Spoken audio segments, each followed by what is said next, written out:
некој земјоделец кој бил атеист и се подигрувал со христијаните за нивната вера воопшто и за верувањето дека Бог ќе суди, напишал еден текст до локалниот вестник со барање да се објави и во текстот напишал: јас цела година во недела работев. Кога беше време да се ора нивата, ја орав во недела. Кога дојде време да се сее во недела. Кога дојде време да се полева посевот, полевав во недела. Кога дојде време да се собере родот, жнеев, собирав во недела. И јас собрав повеќе род од оние кои веруваат. Иако тие одеа секој недела во црква и се молеа, јас никогаш не отидов на црква, мојата нива роди повеќе од нивата на христијаните, на оние што веруваат. И уредникот на вестникот секако го објавил овој текст, меѓутоа долу допишал еден коментар.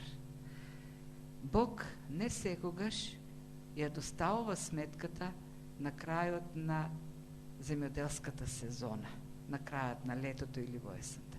Бог си има време, негово време, кога тој ќе суди.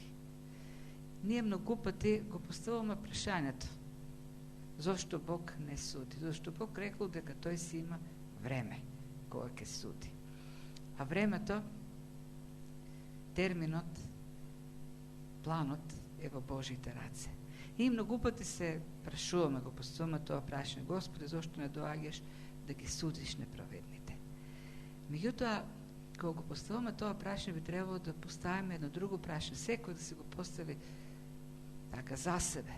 А зошто Господ Исус Христос не дојде кога јас се уште не верував и кога јас исто така се подигрував на верниците? Што ќе се случеше ако Христос дојдеше пред јас да поверувам? И можем само да бидам благодарен зашто Бог не дошол пред јас да поверувам. Зашто ако дојдеше пред 30 на години, јас ќе бев изгубен за целата вечност. Така, ние треба да се молиме, како што се молиле христијаните со векови, да дојде царството Твое. Но доаѓањето на царството, доаѓањето на Христос, доаѓањето на судот го предаваме смирено во Божите раце. И тоа е всушност идејата на текстот што ќе го изучуваме. Апостол Петар ова второ послание го пишува во време кога во црквите се појавиле лажни учители. Лажни учители кои се подигрувале на верувањето на христијаните дека Христос ќе дојде за да суди. И видовме дека таа ерес, тоа лажно учење е поттикнато од нивната желба да угодуват на телото. Водени од таа телесна желба, од телесните желби, тие направиле дупки во учењето за да се отворат пат за задоволување на телесните желби. Меѓутоа, воопшто не е наивно тоа учење, одрекувањето на Христовото доаѓање. И затоа апостол Петар, како одговорен пастир, гледајќи дека тоа учење заблудува христијани, во втората глава тоа јасно покажа дека новите во верата се заблудуваат, го пишува ова второ послание. Го пишува за да го оспори учењето на лажните учители и неговата основна идеја од втората глава и почетокот на третата глава е: Христос сигурно доаѓа. Независно од тоа што велат подигрувачите, независно од нивните аргументи, Христос доаѓа. И во првите 7 стиха токму на третата глава, токму тоа беше целта на апостол Петар, да ја потврди сигурноста на Христовото доаѓање. Словото на Бог, кое создаде се, Словото кое го донесе судот со потопот, истото тоа Слово го најави Христовото доаѓање и судот. И тоа е факт. И сега во продолжение на третата глава, 8 и 9 стих, апостол Петар објаснува зошто Христос се уште не дошол и како можеме да го разбереме наводното доцнење, навидум доцнењето на Исус Христос. И тој дава тука неколку аргументи, два основни, говори за Божјата перспектива на времето, која е поинаква од нашата. Ние гледаме на времето како ограничени во времето создание. Бог гледа и работи со времето како некој надвор, неограничен. Времето нема никакво влијание врз Бог. И тоа, вели апостол Петар, треба да го имате во предвид. И второ, Бог си има причина. Тој си има план. Тој сака сите да поверуваат. Тоа се аргументите што ги изнесува. И ако можеме со една реченица да ги представиме овие два стиха како една идеја, Христовото доаѓање за суд изгледа како да се одложува, зашто Бог има поинаква перспектива за времето од луѓето и зашто тој трпеливо чека сите да дојдат до покаяние. Ајде да го видиме првото, различната перспектива. Различниот поглед на времето. Ние и Бог. Но внимавајте, возлюбени, да не го изумите само тоа, дека за Господ еден ден е како 1000 години, а 1000 години како еден ден. И ако нели внимававте минатиот пат, реков дека овој текст, ова глава од првиот стих натаму, неколку пати апостолот го употребува зборот возлюбени. И тоа не е вообичаено за него, но на крајот тој почнува да го употребува овој збор, за да каже дека неговата основна цел за пишувањето на ова послание е грижата. Тој ги љуби верниците и мисли најдобро и ги има како своји деца и загрижена за неговото спасение, да не се некој заблуди по учењето на лажните учители. Што да внимават? Да не изумите една работа, да не изгубите од предвид една вистина, еден факт за Божјата перспектива на времето, која е различна од човечката. Ако не помниме дека таа е поинаква од нашата, тоа има практични импликации. Ако ние не се сообразиме, ако го изумиме тој факт, ако ние гледаме на нештата што се случуваат од нашата ограничена перспектива, тогаш кога доаѓаат испитанија, има многу испитанија кои во нашите очи се бескрајни, траат многу долго. Нема да издржиме во тие испитанија. Зошто ќе страдаме и ќе си велиме, еве го нема Господ, толку многу време помина, толку долго сум во испитанија, а Господ не действува.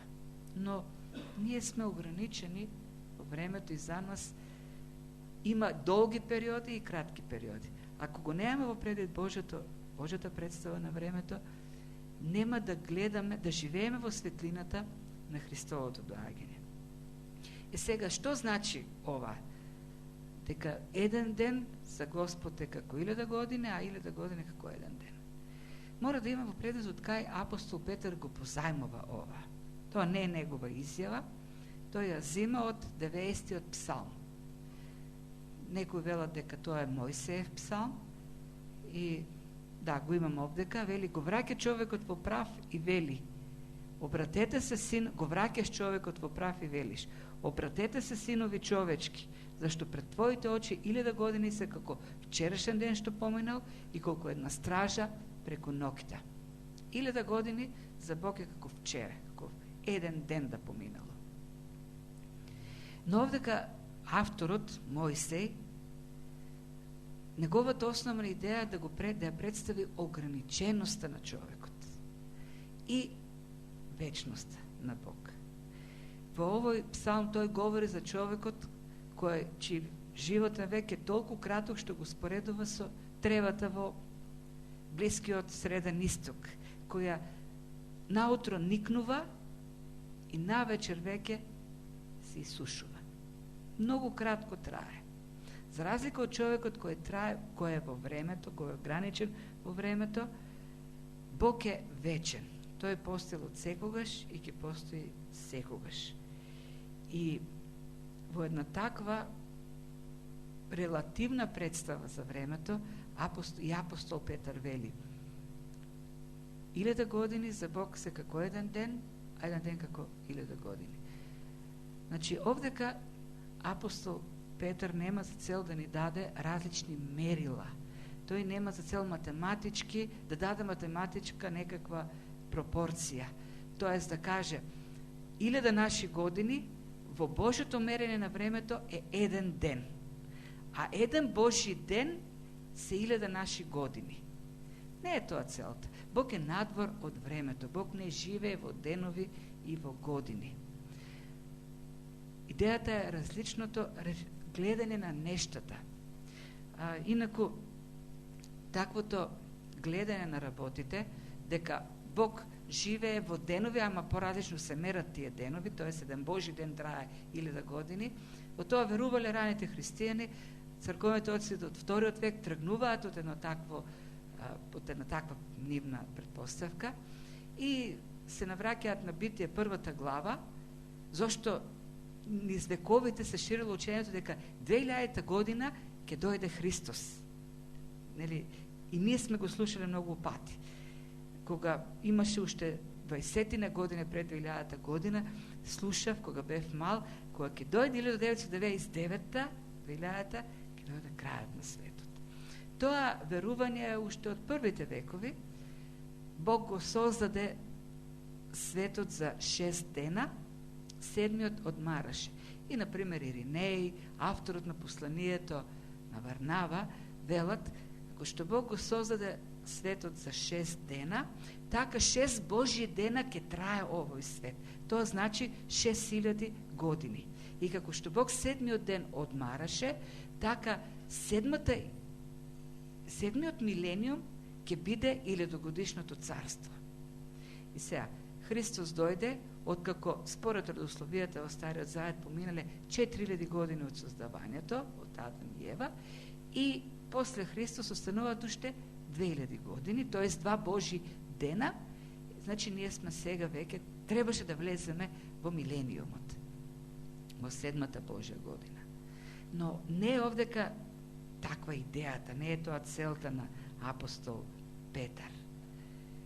За Бог 1000 години се како еден ден, зашто тој пред неговите очи го има сето време. Тој како надвор, како битие божествено, вечно, кој суштевства надвор од времето, го има пред себе целото време. Тоа е, го има и минатото, и сегашноста, и иднината. Ние сме подвластени на времето и времето има влијание врз нас. Ние сме на удар на времето, така да кажеме. Додека Бог, бидејќи е надвор, тој не е под влијанието на времето. И тоа, како што кажав, ни помага да устоиме на испитанието, зашто Бог има пред себе минатото, сегашноста и днината. Ние памтиме нешто од минатото, но не верувам дека некој од нас памти, например, што ручал минатиот месец за секој ден. Нешто памтиме, нешто забораваме. Бог го има минатото пред неговите очи. За него, она што се случило пред 2000 години, исто како она што се случува денес, зашто тој го има целото време, и минатото, и сегашноста пред себе. Ние знаеме некои работи за сегашноста. Бог ја има целата перспектива за сегашноста. За иднината не знаеме ништо, освен матните представи кои ги добиваме од пророштвата. Бог ја има пред себе иднината.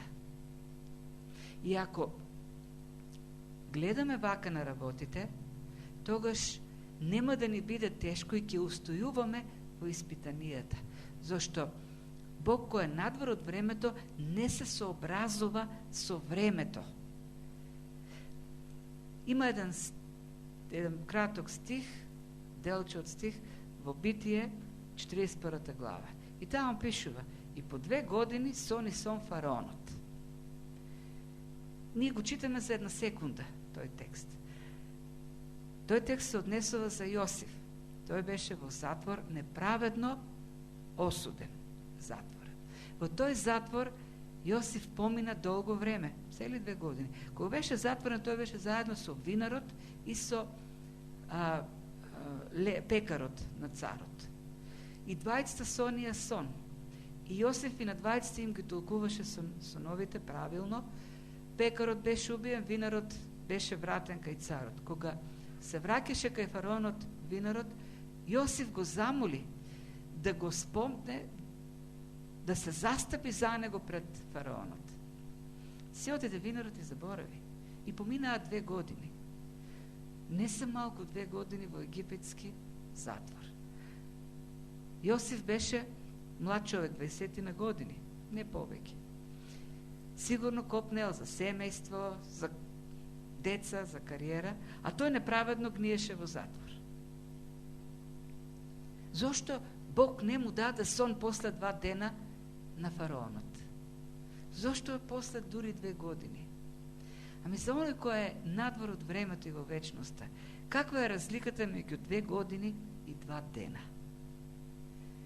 Петар сака да каже, Бог не се сообразува со нашите рокови. Ние си поставуваме рокови. Представете се ако немаме време. Ќе поставуваме ли рокови? Целото време, ако е пред нас, и нема време, нема ограничување. Ќе ни бидат важни само целите и плановите. Ќе ни биде важно само да се исполнат сите нешта, за да се случи нешто. Бог живее надвор од времето и тој си има Божи своји цели и планови. Тој не следи наши рокови. 2000 години за нас се многу, но за Бог кој живее во вечност и има вечни цели, тие не се ништо, не значат ништо. Евреите беа 400 години во робство. 400 години под сонцето, под египетското сонце, кршеа камења, влечеа камења, градеа пирамиди, беа тепани. Беа диктирани од суровите фараони. 400 години не се малку, воопшто не се малку. Многу мака. Зошто не беа само 4 години? Ние кои сме во времето, кои сме ограничени во времето, кои постојано трчаме за по некакви рокови, постојано си поставуваме тајминси, за нас 400 години се многу.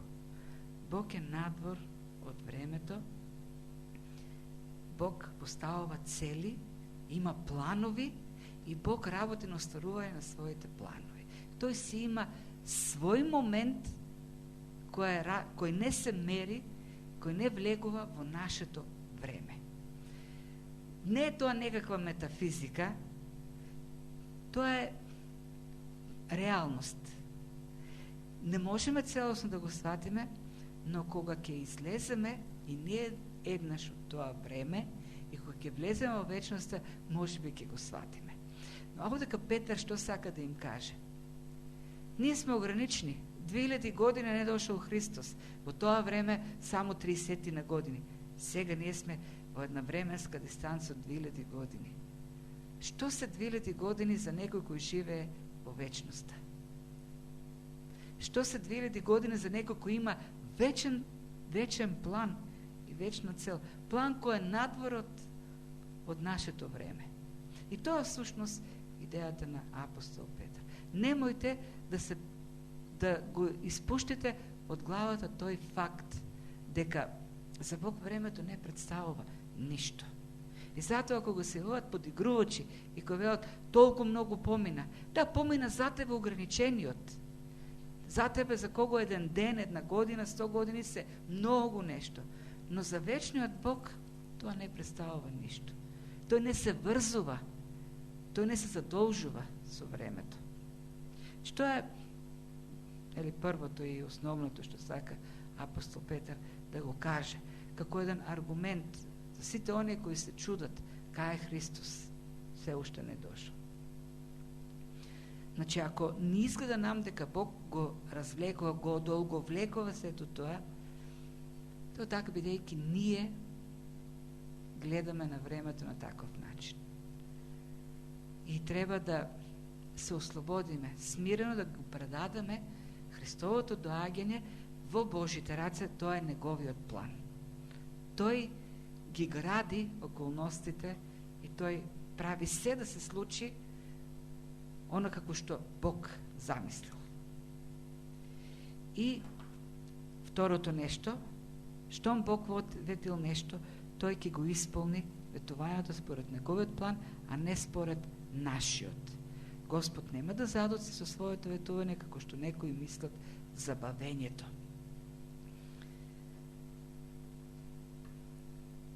Овие лажни учители велат Бог вети дека ќе дојде, еве го чекаме толку долго и тој не дошол. Како Бог да и ни дал некаков рок, како да ни определил дата за средба. И ние така се однесуваме.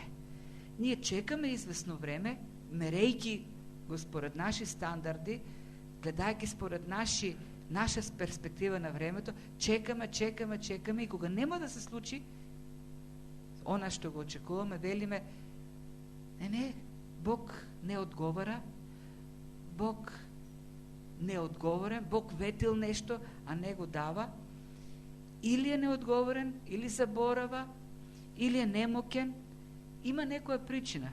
Еве во овој случај, велат лажните учители, Бог вети дека ќе дојде, а не доаѓа. Има некаква причина зашто Бог не доаѓа. И причината е кај него. И затоа ние можеме и да го осудиме. Затоа можеме ние да го поставиме под сомневање Божјата искреност, може да ја поставиме под сомневање Божјата верност и одговорност. Тоа е идејата на тие лажни учители. Нема да задоцне. Доцнењето е неодговорност. Кога ти имаш договорено со некого термин за средба или за некаква работа и кога некој доцни, го сметаме тоа за неодговорност. И ние го поставуваме многу пати Бог во таква ситуација. Ние ќе западнеме во проблеми, во неволи, се молиме Бог да не избави и ќе поминат година, 2, 5, 10, 20 и не велиме ебе го, Бог е неодговорен, Бог доцни. Бог никаде не поставува временски рокови за извршување на неговата волја. Бог е надвор од времето. И со тоа започнува. Господ нема да задоци со своето ветување како што некои мислат забавењето. Бог ветил дека ќе дојде, Христос ќе дојде за судот и тоа ќе се случи. И потоа продолжува и вели дека сушност тоа трпење е тоа доцнен е резултат на трпението на Бог. Бог трпи, зашто не сака никој да погине, туку сите да стигнат до покаяние. Интересно, лажните учители изразуваат незадоволство од Божјото доцнење. Те велат, еве го доцни Бог. Бог се бави. А апостол Петар им вели, вие се буните, го критикувате, а всушност тој тоа го прави заради вас, за да не паднете под осуда, туку да се покаете. Тоа е целата идеја, вели апостол Петар. Вие се буните за нешто што всушност Бог го прави во ваша полза. Бог не праќа во испитања многу пати и ние се буниме и сакаме брзо ослободување и не доаѓаат избавувањата. И се лутиме, а Бог вели, тоа е за ваше добро. И аз го одолжувам сето тоа заради вашето добро. Бог не касни, не доцни и Бог не се бави. Бог си има план како да се случуваат нештата. Има една народна поговорка како вели дека Бог бави, но како беше? Не заборава. Не, Бог не се бави. Бог не доцни. Бог би доцнел ако рекол дека во некој момент ќе се случи нешто, а нема да се случи во тој момент. Бог никогаш не кажал кога ќе се случи Христовото доаѓање. Нема година, нема дата. Има план. И таа трпеливост, сушност на Бог, е представена и во Стариот Завет. Сеќавате колку години го правеше Ное ковчегот? 100 години. И за тие 100 години всушност Бог трпеливо го повикуваше народот, го повикуваше светот на покаяние. Меѓутоа, никој не поверува и зато само семејството на Ное беше избавено. И истата е поентата. Бог повикува на покаяние, Христос доаѓа. Некои ќе бидат на ковчегот, на Христовиот ковчег. А Бог не сака никој да загине, туку сите да стигнат до покаяние. Тоа е втората поента. Наводното доцнење, нам не изгледа како доцнење, на Христос не се должи на Божјата индиферентност, нечестност или неспособност, туку на трпението и сожалувањето што го има кон грешниците. Но долго време трпи, бидејќи не сака да загине некој, туку сите да се покаат. Сега, тука сме во еден...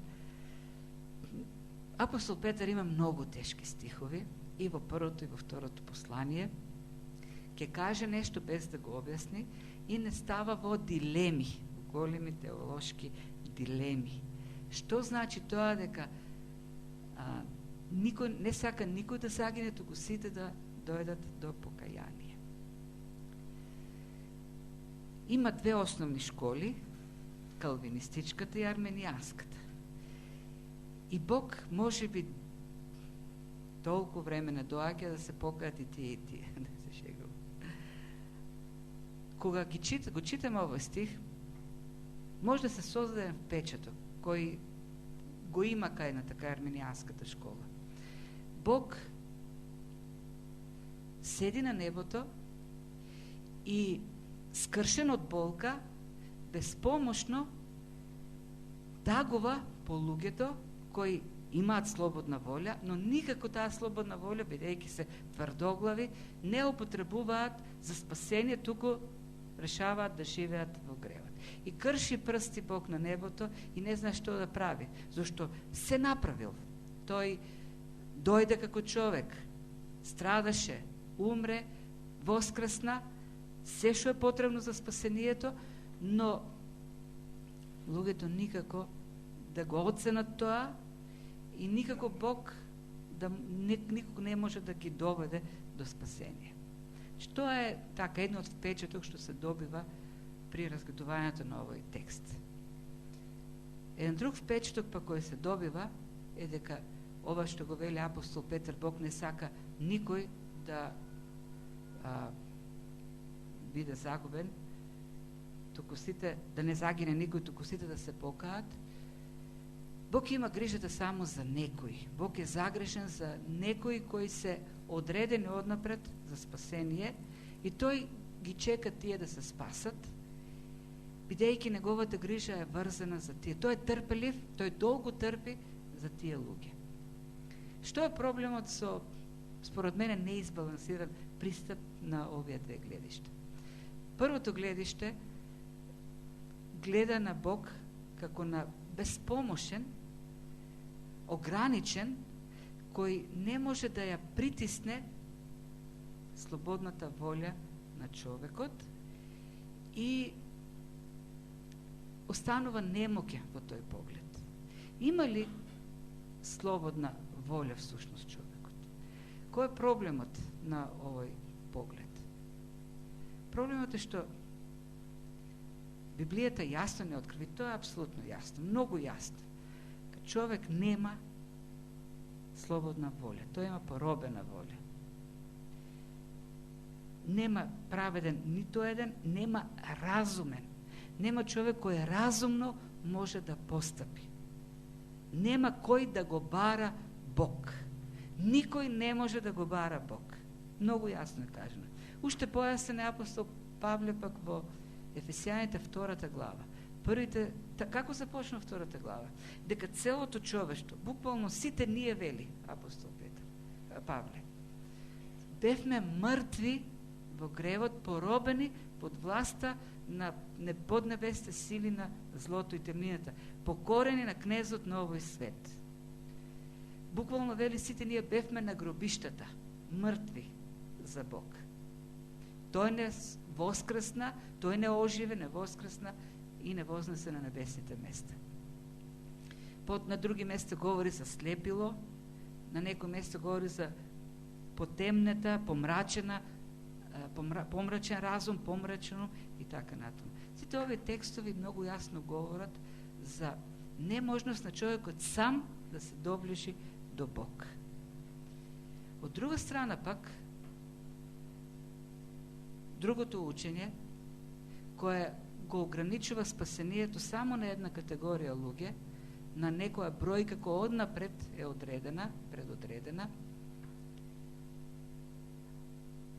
го представува Бог како незаинтересиран, безгрижен, негрижовен кон определени луѓе, а заинтересиран и трпелив кон други луѓе.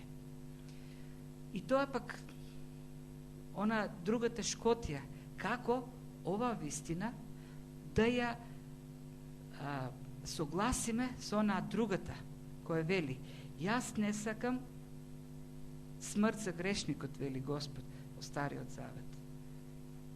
Напротив, јас сакам тој да се откаже од патиштата своји и да биде жив. Јас тоа сакам за грешникот. За грешникот воопшто. И во Новиот Завет уште повеќе е потенцирана оваа вистина. Во 1 Тимотеј 2 глава 3 стих, 2 дел 3-4 вели дека Бог Спасителот сака сите луѓе да се спасат и да ја познаат вистината. Сите луѓе да се спасат и да ја познаат вистината. Не само некои. Потоа, кога вели дека Христос умре, не само за некој, тој вели е жртва за измирување за нашите гревови и не само за нашите, ние кои сме спасени, туку за целиот свет, за сите. Кога проповедаше пред атинјаните во 17 глава на делата, апостол Павле им рече: Бог редом им заповеда на сите луѓе да се покаат. Сите. Тој не исклучил никој од заповедта. Бог испреке заповед до секого. Секој треба да се покае. Нема ограничување во тој поглед. Во Римјаните 18 стих, 19 и така натаму 1 глава, апостол Павле пишува: никој нема извинување. Зошто никој нема извинување? Зошто Божјата слава, Божјото господство, Божјата моќ, сето тоа јасно е откриено на секого. И никој нема извинување. Која е поентата? Бог има грижа кон секого, Бог е трпелив кон секого, Бог подава рака, Барт вели, Божјата рака е подадена кон секого. Тој нуди благодат на човек, да прогледа, да го ослободи умот од поробеноста, да го отвори срцето. Божјата рака е упатена, но никого не принудува. Бог нуди на секого ослободување, Бог просветлува секого, но никого не принудува. Никого не го доведува насила. Бог е моќен, семоќен Бог, но никого насила не го води во Божјото царство. И бидејќи Бог, вели овдека апостол Петар, е трпелив, долго трпелив, зашто сака сите да се спасат, ние можеме да говориме за добра вест. Тоест, нашата задача, нашата одговорност е да ја проповедаме добрата вест. Штом Бог сака сите да стигнат до покаяние, треба на секого да му биде проповедана добрата вест. А која е добрата вест?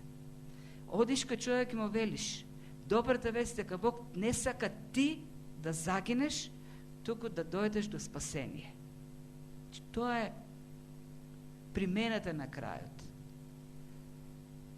Тоа е добра вест. Дека Бог секој сака да биде спасен, секој да стигне до покаяние и Бог е трпелив за секого. Бог дава таква можност. Тој не сака да не осуди. Неговата желба, неговиот копнеш не е да го суди човек, туку да го спаси. Затоа го даде Синот Божи на крстот, како отплата на гревот. И бидејќи Бог искрено не сака никој да загине, ние имаме полно право, како што апостол Павле во 2 Коринтини 5 глава моли. И затоа ве молиме, како Божи пратеници, да се покаете. Ве молиме. Зашто апостол Павле е сигурен дека Божјата воља за секој е да се спаси. Ги моли, ве молам во името Божјо, покајте се, поверувајте. Но трпението не е вечно. Бог живее во вечност, но ние живееме во време. И Божјото долго трпение не е вечно, не е бескрајно, зашто сите ние, секој еден од нас, има време за умирање, кога ќе застане пред Божиот суд. Христос доаѓа да суди и секој ќе застане пред Христовиот суд. Христовото доаѓа како крадец, во наредниот стих вели апостол Петар, во 10 стих.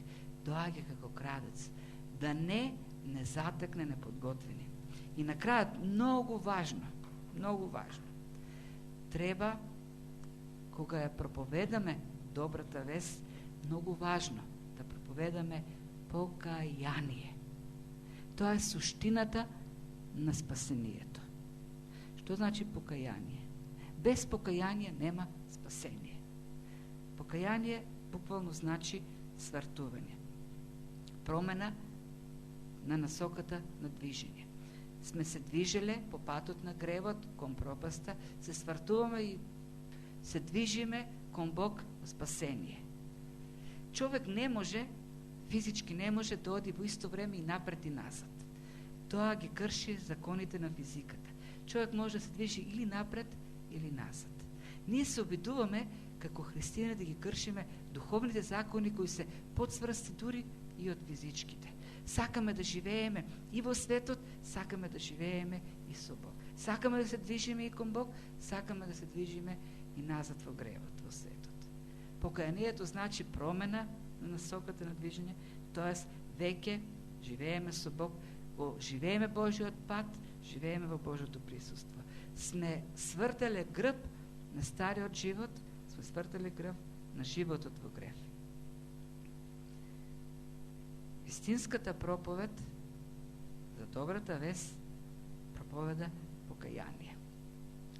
И заклучокот нема да внесе внатре теолошки школи. Тоа не е важно за спасението.